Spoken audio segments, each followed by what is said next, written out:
What I thought we'd do is try and answer a question. The original price, £1,199. Was it too expensive?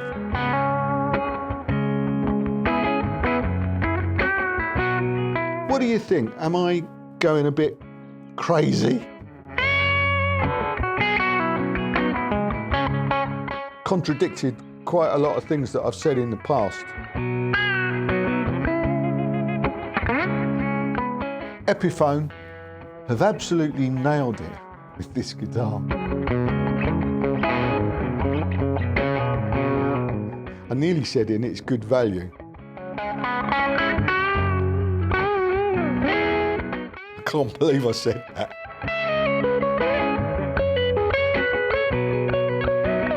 Okay, I'm going to say it. This Epiphone is as good as this Gibson, and it's about half the cost. There you go. But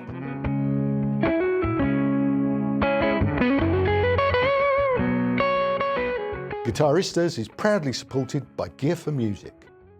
Hello, thanks for joining us. Welcome to the Guitaristas. So, feast your eyes on this little lot. Isn't that the most perfect picture of guitar porn? A brace of SGs. I do like an SG, me. So what's it all about, I hear you ask? If you watched last week, you'll know, of course, that just recently I availed myself of some fairly decent discounts to pick up a couple of these expensive Epiphones, the inspired by Gibson custom shop models that they launched only 6 months ago. And they were really expensive when they came out, I thought. So I didn't get them then, you know, in spite of the fact that I really wanted to, particularly this one. Who wouldn't, as I said? This is the 63 Les Paul SG Custom with an ebony bald Gibson custom bucker pickups and the open book headstock, you know. I reviewed this last week. So if you haven't seen that, I'll put a link in the description box. And I also picked up this one at the same time. The 64 SG Standard. Again, custom bucker pickups, rosewood fingerboard, open book headstock. All the, you know, all the good bits, as they say. But these guitars were really expensive when they came out. So I didn't buy them then, but with some fairly decent discounts just the other week, I thought, here's my opportunity to buy them, review both of them, and then what we'll do is we'll offer them as a prize in our latest raffle. Links in the description box if you fancy entering it, supporting the channel, and maybe winning one. So this week we're going to review this one before it goes off in deep detail. And let's just get this one off the bench. What I thought we'd do is try and answer a question. Because when this came out, £1,199, $1,299 US dollars it was. It's dropped a little bit now. I paid last week $899 for it, which I thought, you know, is a bit more reasonable. It then went down to $868. A couple of days later.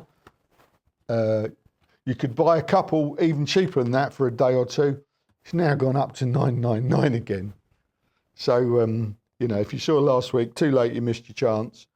But they're going down a little bit. But, you know, £1,199 is a lot of money. And a lot of people were asking the question, well, why would you buy an Epiphone when you can buy a Gibson for not a lot more than that? You know, and then depending which SG it is, you can buy an SG used cheaper than that even, perhaps. So I thought I'd try and answer that question because I happen to have a Gibson SG, which is very similar to this.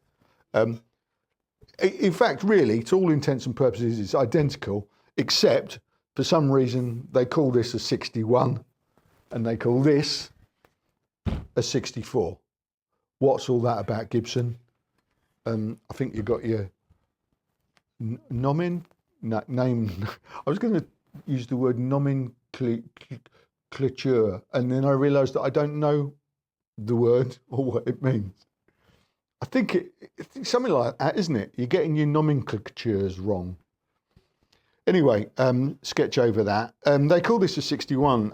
I don't know why, because this would have been a sideways vibrola in 1961. But anyway, this is the Gibson SG Standard Maestro, shall we say. This is the faded one. They also do a gloss version. This is a couple of £100 cheaper. This one now in the UK retails at £1,999. Cheapest £1,799, I think, today. I paid less, obviously. I bought this a couple of years ago. I paid £1,500 for it. So whatever way you look at it, the Gibson's more expensive. The Epiphone was too expensive when it was launched, but can be had cheaper. I think that if you look at these two as examples, the same or similar specs, obviously we'll get into the actual specs in a minute, but if you look at these two, you can probably get the Epiphone inspired by Gibson Custom for about half what you can currently get the Gibson version. So what's the difference? That's what we're going to find out today. We're going to review both of these. Well, we're going to review this guitar and we're going to compare everything with the Gibson. We're going to take both of them apart, get under the skin of both, and see if maybe the Epiphone's a proper, smart, viable alternative to the USA Gibson. Is this Chinese Gibson maybe even better? Stick around and let's find out. Right, I'm going to crack on with it today because there's a lot to get through. I'm going to try and keep the waffling to a minimum. Don't forget that timestamps are in the description box if you want to skip forward at any point. Maybe just hear what they sound like. I'm going to play them back to back in a bit, so we'll be able to do a sort of a sound comparison as well. Let's start at the beginning with the bodies. They're both mahogany bodies and mahogany set necks. Now, what Epiphone appear to have done in their specs sheet, and I will be referring to it from time to time for both of the guitars, but Epiphone sort of appear to be shouting about how good it is in terms of some of the specs. Like for the body, for instance, they say it's a two-piece mahogany body with a centre seam, okay, which of course you can see down there. On the Gibson, they just say it's a mahogany body. But of course, it is a two-piece with a centre seam, as you can see there. You can also see there's a bit of a splash on the back there. Not sure what that is. It's not what you think, okay? So both mahogany bodies. Epiphone is a polyurethane VOS finish, so it's kind of, it's gloss, but it's slightly not gloss, if that makes any sense. This, of course, is the SG Faded. It's a nitrocellulose finish, but it's faded. As I said earlier, there is also a gloss version of this, which is gloss. Okay. Before we go any further, let's weigh them both. Epiphone first. £7.11, which of course is 3.5 kilos. The Gibbons, £6.15, 3.16 kilos. Gibson for the win there. Let's just look at the carve. You can see the top there, can't you? They look pretty similar. The Epiphone's a little bit sharper just there, which is more attractive, I would say. On the back,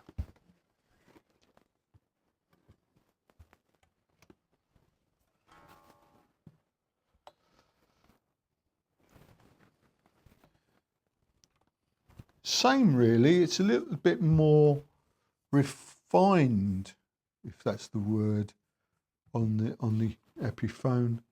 A little bit more rounded there on the Gibson. It's more attractive on the Epiphone. The big difference is the upper horn. Here you go. Let's try and try and illustrate that. Yeah, you can see Epiphone on the right, it's wider, the upper horn. Look, that's narrower, wider. That's a thing. That's a thing that pretty much distinguishes between all Epiphone and all Gibson SGs. Right, back to the necks. They're both set necks, as I said. Now, the Gibson here, they call it slim taper, and the Epiphone, they call it 60s slim taper. Let's have a look at the measurements and profiles on the screen, side by side, now. Now, as you could probably see there, and as I can definitely feel, the Epiphone's got a chunkier neck. They call it a 60s slim taper. It's definitely more of a medium C profile. It's not what I would call slim, versus the Gibson, which I would call slim. There's a noticeable difference. I actually think that I prefer the Epiphone. I think it's one of the really nice things about this guitar. The neck feels really nice. Yeah.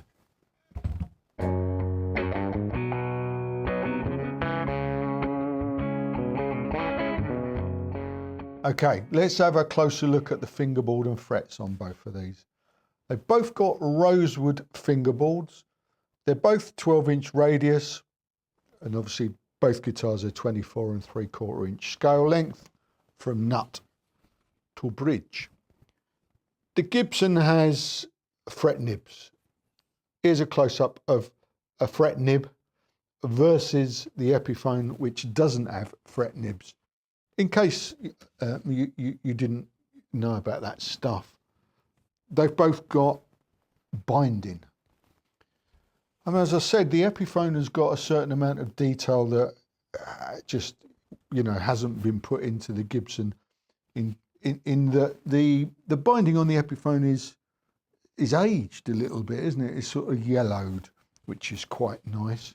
And in fact, that'll actually flip me up to the headstock here as well. In the Epiphone, I was wondering why the Epiphone logo in there, which is a mother of pearl inlay, incidentally, it's been aged on the Epiphone, slightly yellow.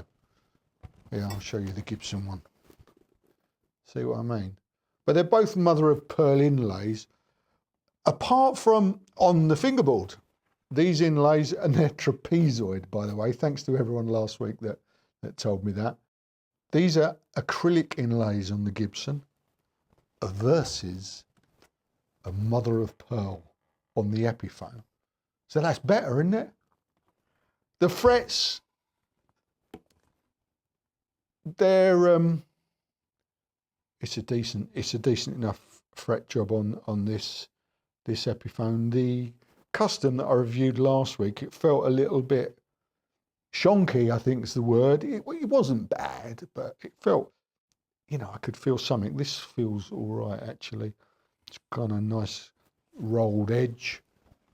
The Gibson, well, with nibs, you wouldn't feel sharp fret ends anyway, would you? Maybe that's why they do it, because it's easier. In some ways, it can't be easy having to file off the binding. This particular Gibson was a pretty good job, actually, I think. Yeah. And the QC on this Epiphone, again, unlike the custom that we reviewed last week, this is a good job. This is a really good fit, the binding along the neck. Yeah, happy with that. Headstock again, yeah, the open book headstock, as you can see. The tuners are Epiphone Deluxe Cluson style tuners, double ring. Look at that. They look nice. And these have got pressing vintage style bushings, whereas Gibson, no such detail. Single ring, larger Gibson Deluxe version of those which are not as attractive. Single rings on the keys, yeah, and big old nuts holding them on. There you go. Looking at the hardware, the bridges are both. Yeah, let's pull that one off as well. Oh, is it coming? Yeah. They're both ABR1 style. I'm not going to weigh them. They feel pretty much the same, actually. The only difference is that the Epiphone has got the retaining wire on it, like the old ones, and the Gibson hasn't. It's not a Gibson bridge. As you can see, it says B2, like so all the import versions, whereas the Gibson has got Gibson ABR1 on it. Are they different? Oh, I'm going to have to weigh them on. I see if they are different. Hang on. Right. Gibson, 60 grams. Epiphone, 50 grams. I was wrong. That's lighter. A win for the Epiphone, if you think that makes a difference. I kind of do.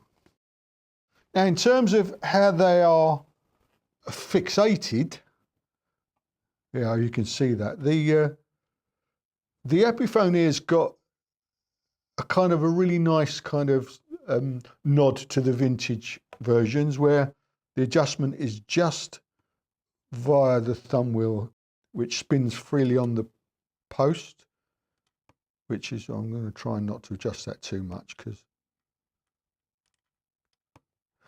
he says adjusting it too much. Twat. It just screws directly into.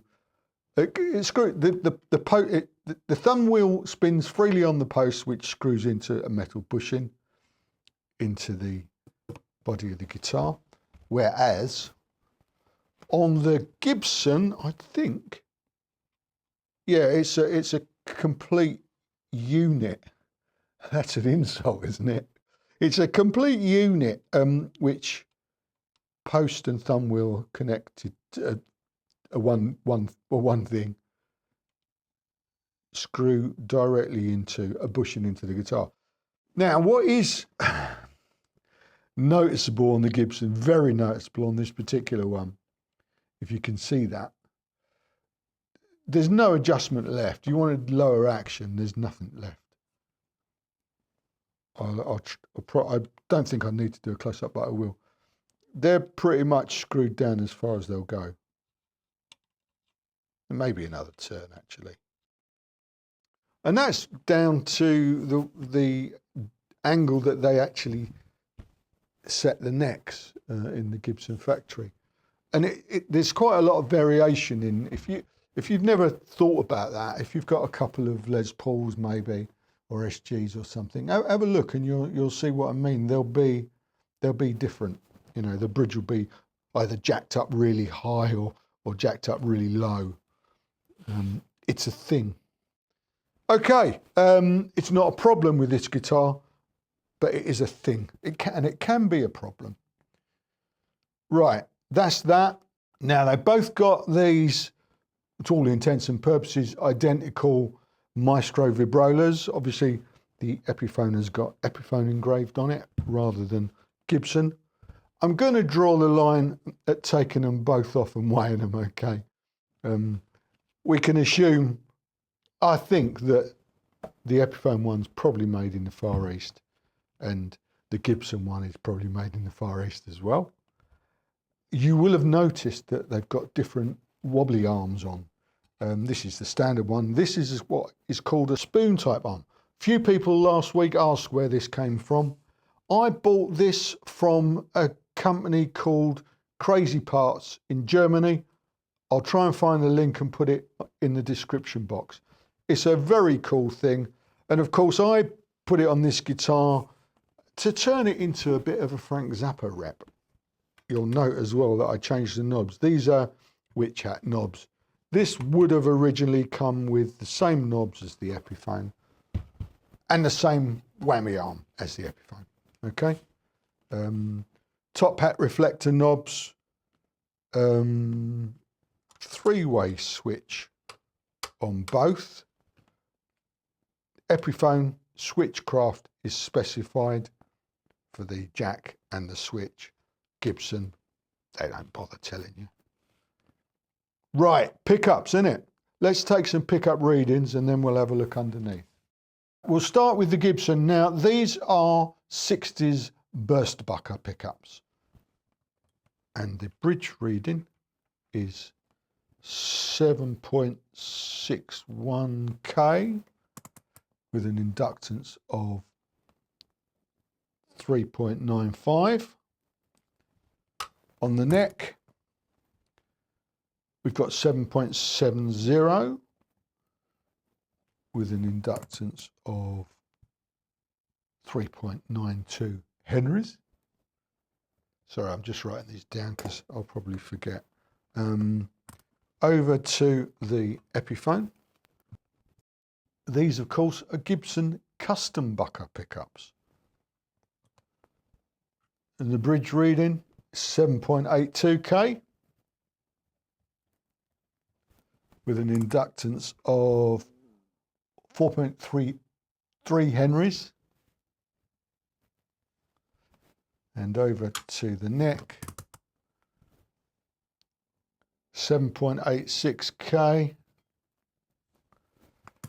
with an inductance of 4.38 Henrys. 4.38 Henrys.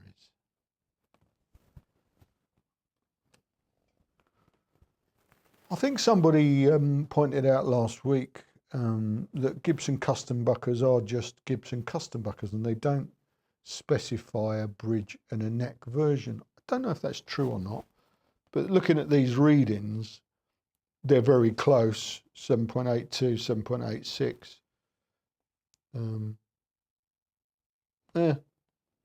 Anyway, let's dig a bit deeper.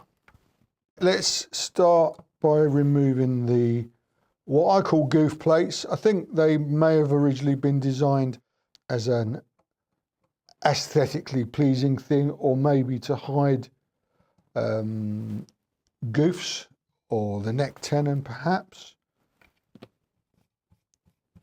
On this case, in this case, there's nothing to see there. Okay, I'm going to try and just show you on that camera there. Does that work? A lot of YouTubers do that, don't they? They go. Anyway, look, yeah, that's nice and neat and tidy there.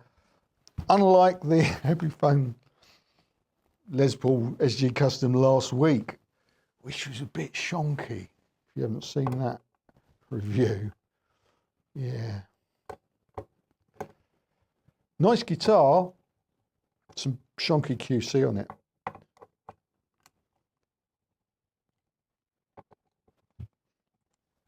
Oh, hello. Oh, hello. First off, thin, thicker. Yeah, and you can see the tenon on the Gibson. It's hiding the, that is hiding the neck tenon there. Aha, interesting.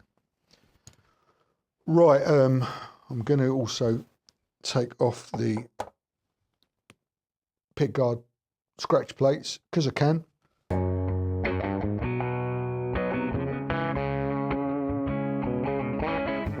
Right, the Epiphones,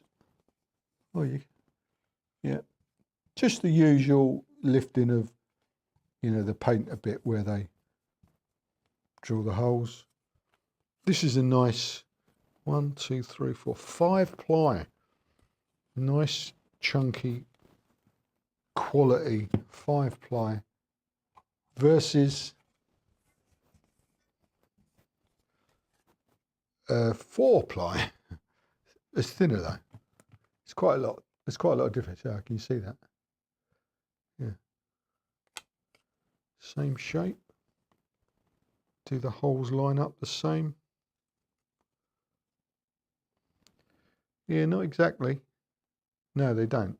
Well, not even nearly. There you go. Yeah, these are things that I suppose to consider. Are they interchangeable? Are Gibsons all the same? They must have a template. They're not just random, are they?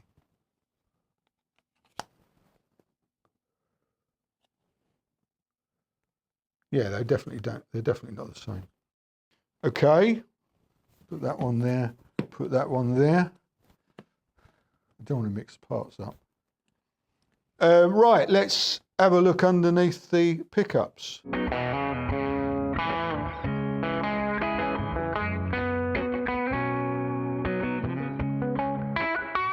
Right, here we go. Let's just try and cover them both at the same time. Obviously, the Gibson, this is the SG Faded. It doesn't have pickup covers on it as when it comes from the factory. Have we got enough? Well, I have to go that way.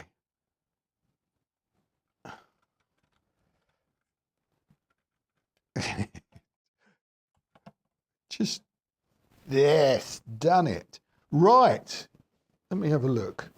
Okay, so they both have got long neck tenons. The Gibson one comes down to there. This is SG61 VF faded. Epiphone one comes down to there as well.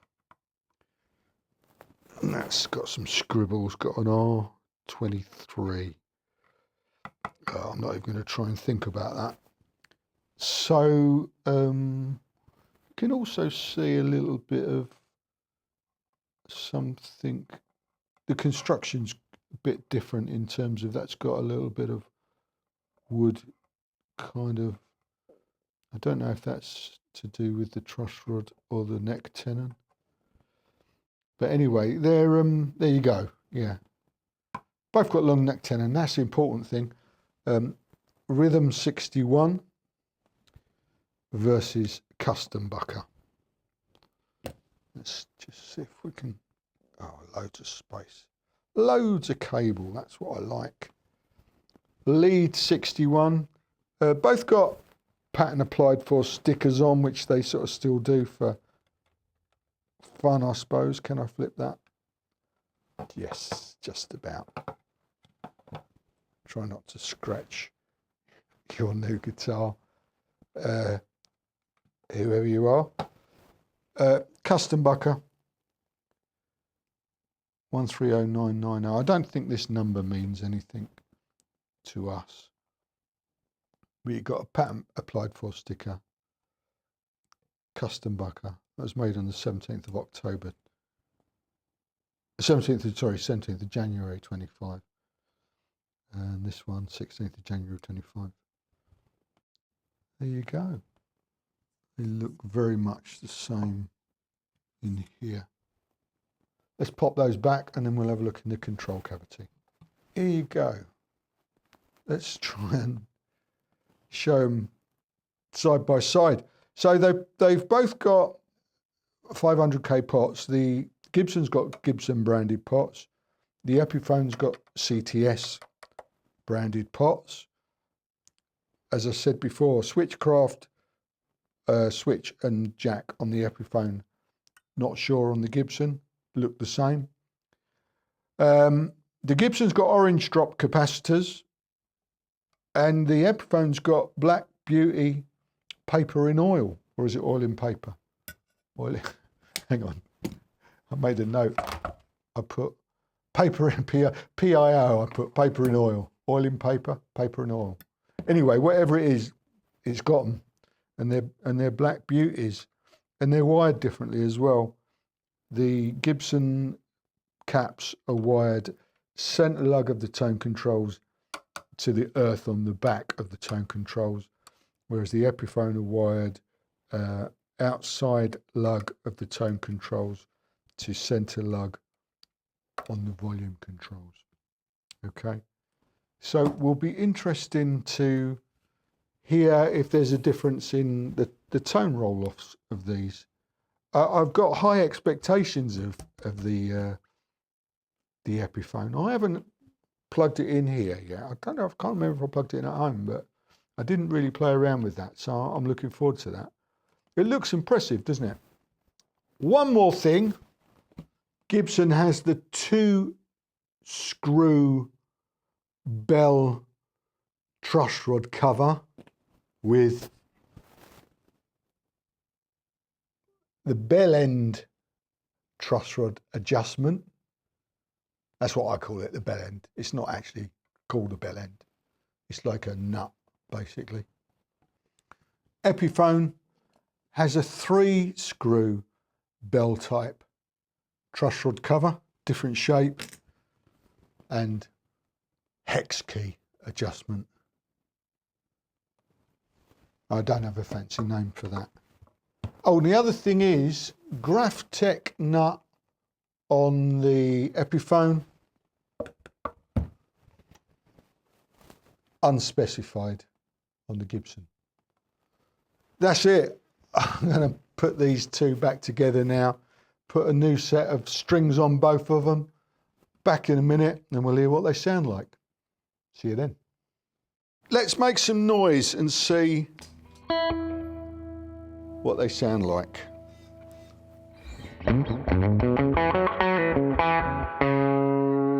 Right, we'll start on the bridge. It's fully cranked at the moment.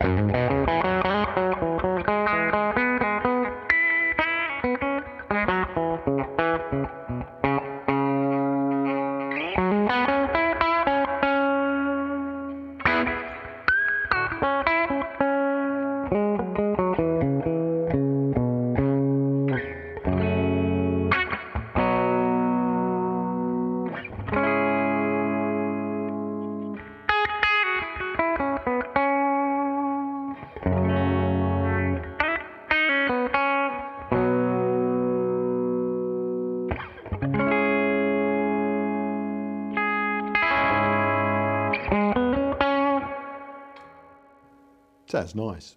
Neck, again fully cranked.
It sounds hotter, this, doesn't it?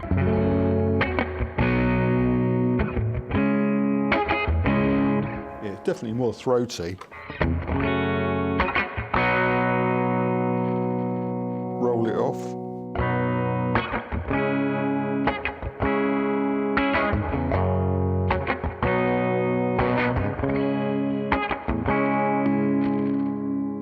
Bit scratchy, those pots. It's because they haven't been used.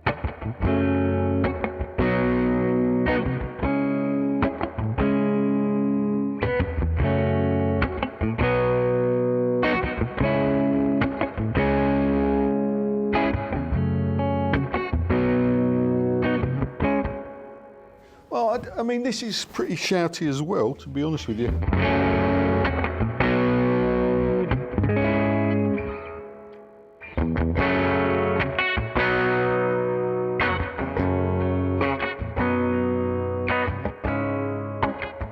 it's a bit pointless me trying to work it out here, really, isn't it? We'll talk about it later on the playback. Is there a difference? I mean, I think there is, but this, well, they both sound good.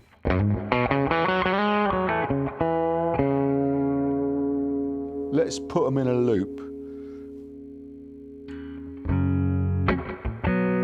I shall persist with this, I think.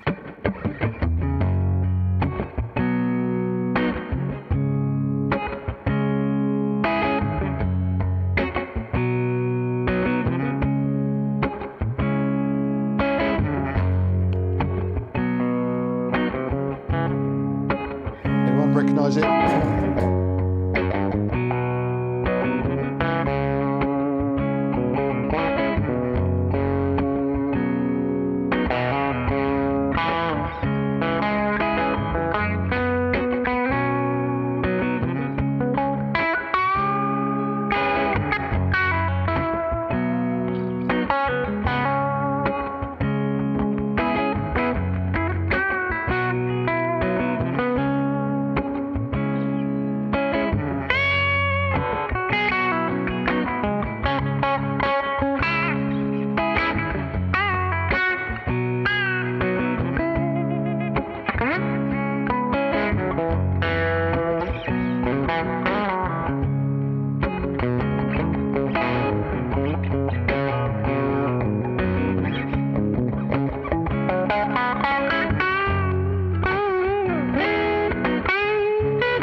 I think that's enough of that, don't you?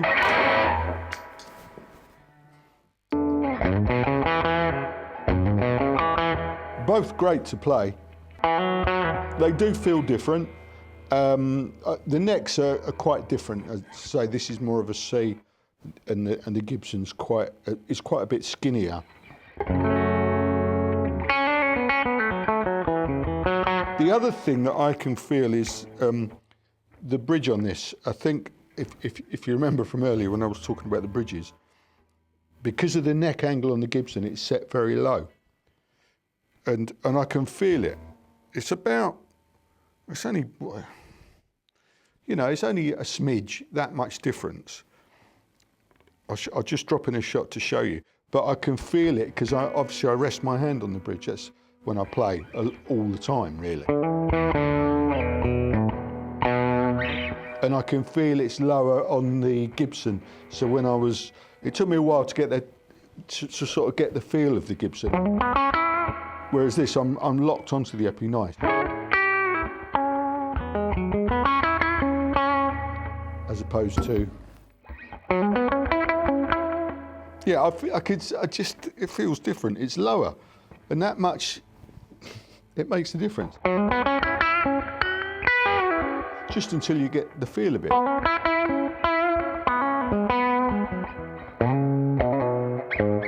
Right, I was going to play with my knobs. Let's do that. Volumes. Yeah, volumes first.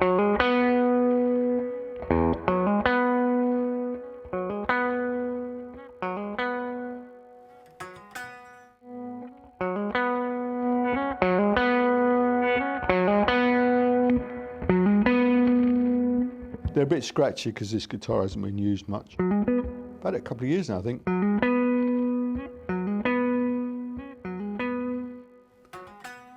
A bit of a detox will fix that.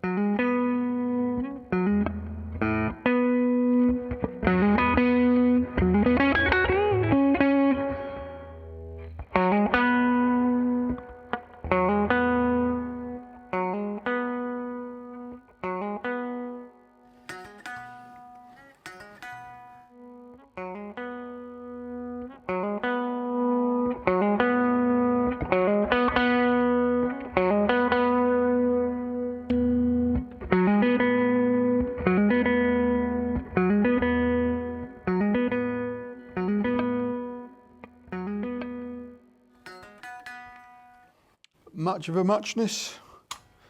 It's the saying, isn't it? Right, tones.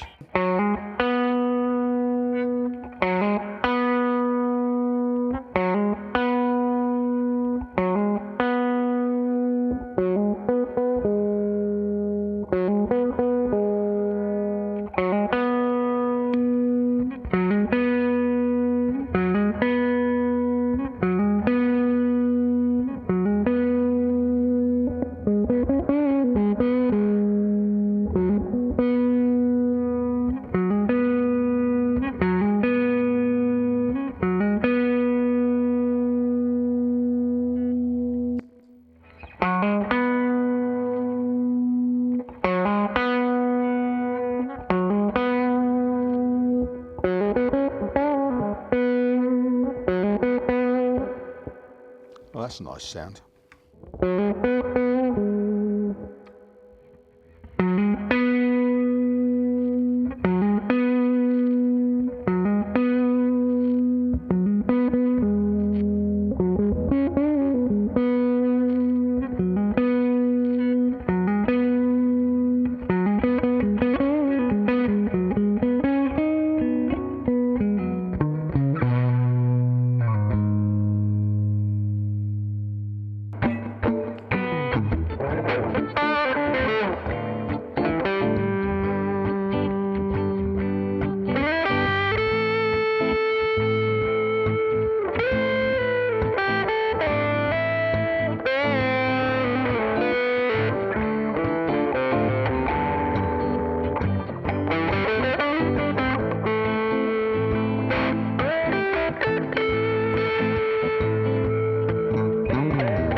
Pause for thought.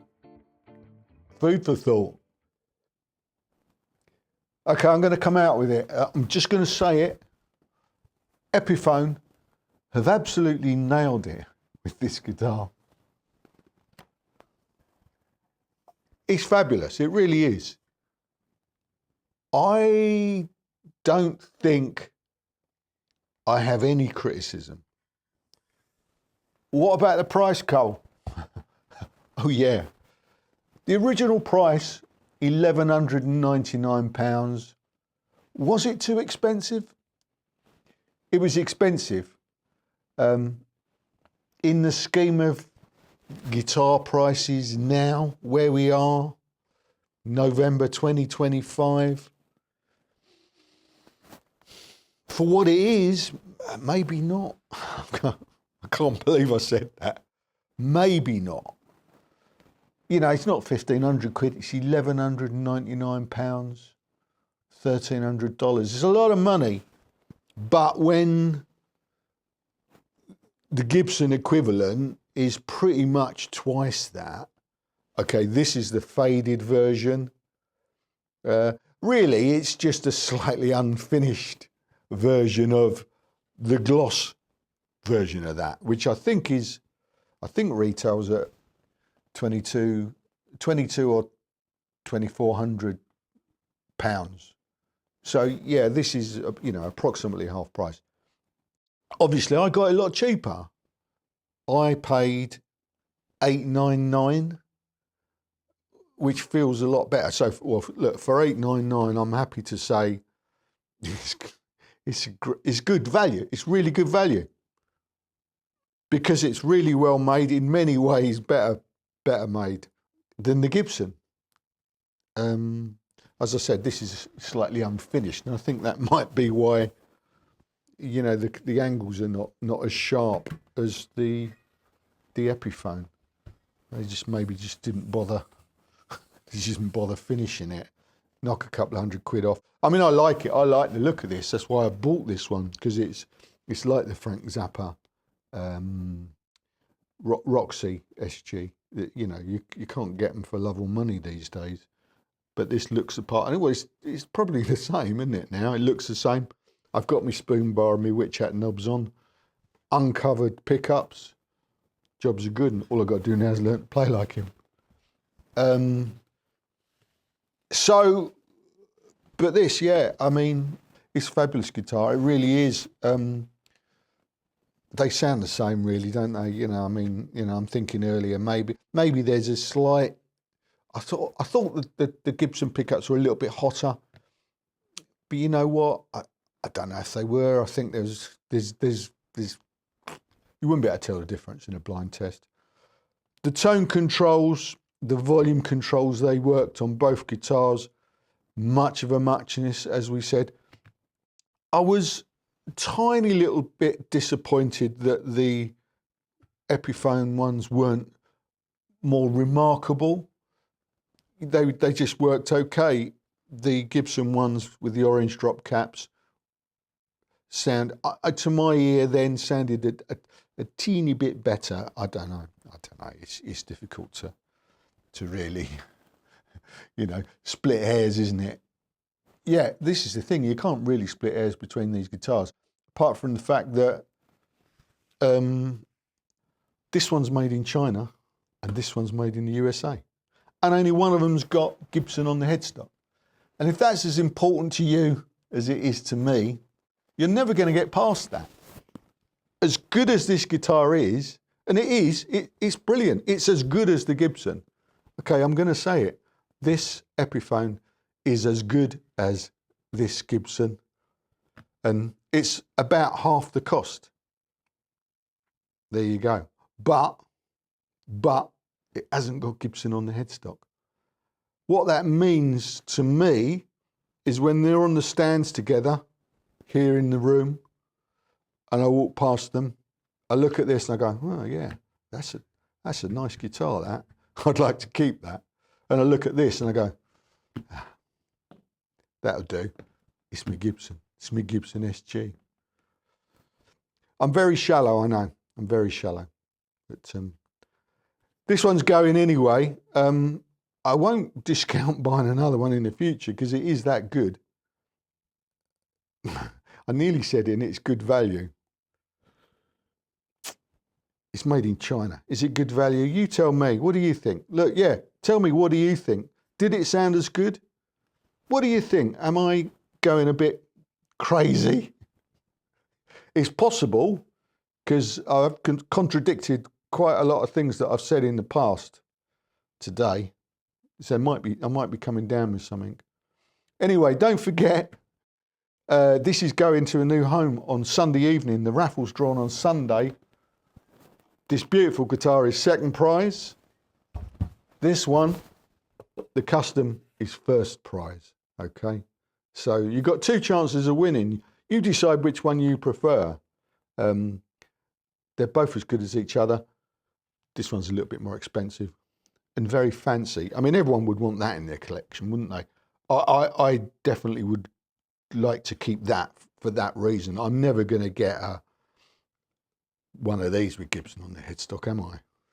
So I would make do with that. Yeah, I'll make do on that occasion. All right, here you go. Link to the raffle is in the description box. If you enter, thank you for supporting the channel. That's what it's all about, really. There's a chance of winning, you know. The raffles, this is about the 7th one, and it's a game of diminishing returns. A lot fewer people are entering. As they go on, people are pissed off they didn't win the last time, so they're not bothering. It's about supporting the channel. Don't forget that. It's not really about winning the guitars, but you might. If you want to support the channel, buy a ticket. If you buy a ticket to this one, you've got a lot more chance of winning than any previous raffles. So, links in the description box. If you have a go, thank you very much. It's massively appreciated. It will help to keep this channel going, and it will enable us to keep buying guitars to review for your pleasure, and then we'll keep flipping them off. Keep the circle of guitars going. There you go. That's it. That's all for this week. Good luck, everybody, and come back next week, same time, same place, and see what we're up to then. Look forward to it. Cheers for now. Ta-da.